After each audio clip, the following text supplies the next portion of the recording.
As a portfolio manager, you have to have a style, an internal construct, a belief system, if you will, that separates what the assets are worth from what, as Mr. Buffett says, Mr. Market thinks of those assets, i.e. Linnea talked about a psychology degree. So it's very important from the asset manager's side to understand what you really have, and sticking to your style, looking at the right pieces of information and not letting those emotions run away with you is critical. And I can tell you that it's pretty easy now when things are calm to say, you guys are professionals, you can handle it. But gosh gall darn, we're human just like everybody else. And the strength of our constructs, the strength of our style, that's what keeps us going and helps us perform and helps the client relationship managers tell a coherent, believable story so that people understand what is happening.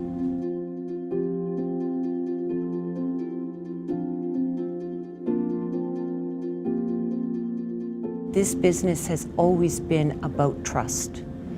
And your word, your integrity, your reputation, I can't stress this enough, are everything. If you lose that, you may not gain it back.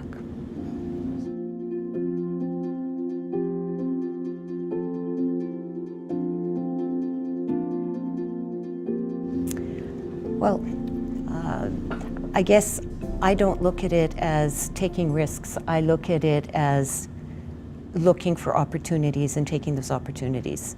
And obviously, very often, the bigger the opportunity, the bigger the potential risk. I had been a portfolio manager at the Teachers Retirement Fund for a number of years, and that was a very nice, secure, I guess you could call safe employment, but when I looked down the road, there was really no place for me to develop or to move forward for quite a number of years. So when I looked around at the landscape, lo and behold, there's this new investment counseling firm, and it was run by a couple of fellows that I had sat on the CFA board with. And they were looking for somebody to manage US equities.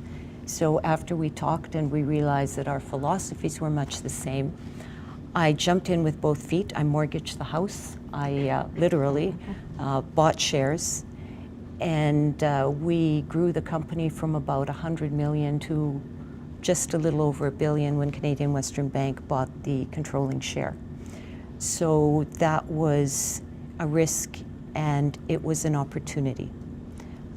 If I may have another 30 seconds. You absolutely do. I also... Especially since you mortgaged your house for this. I like this guy. The other thing I encourage you is when you're looking for opportunities, the opportunities that can eventually advance you in your career could really come from anywhere. And I'd like to share a story, again, from about 20 years ago, where coming down at Scotia Place, coming down to get a coffee at the Second Cup, because we didn't have lovely coffee machines like CWB now offers us. So anyway, I saw a little brochure, because again, this was before social media, and it was talking about this boxing class tryout. And just like, stay with me, this actually has something to do with investing. So I thought, oh, what the heck? And I went. And I loved it. And I stayed at that gym for a number of years. And then I had the opportunity, I was offered the opportunity to be the first female inspector at a professional boxing bout. Like, we're the ones who are there when they glove up and that. Because we just gotten a new, some of you may have heard Yelena Mrdjenovic, who is now a world boxing champ. She's an Edmontonian, she started. So I did that for a few years, and then that led to an invitation to be on the Edmonton Combative Sports Commission, or the Boxing Commission. And then I was elected the first female chair of the Boxing Commission in Edmonton. So how does this relate to work?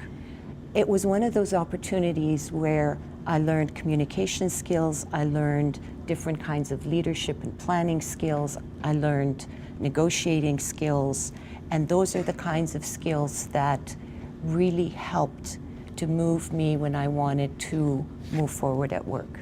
And it all started with just looking at a piece of paper and going, why not?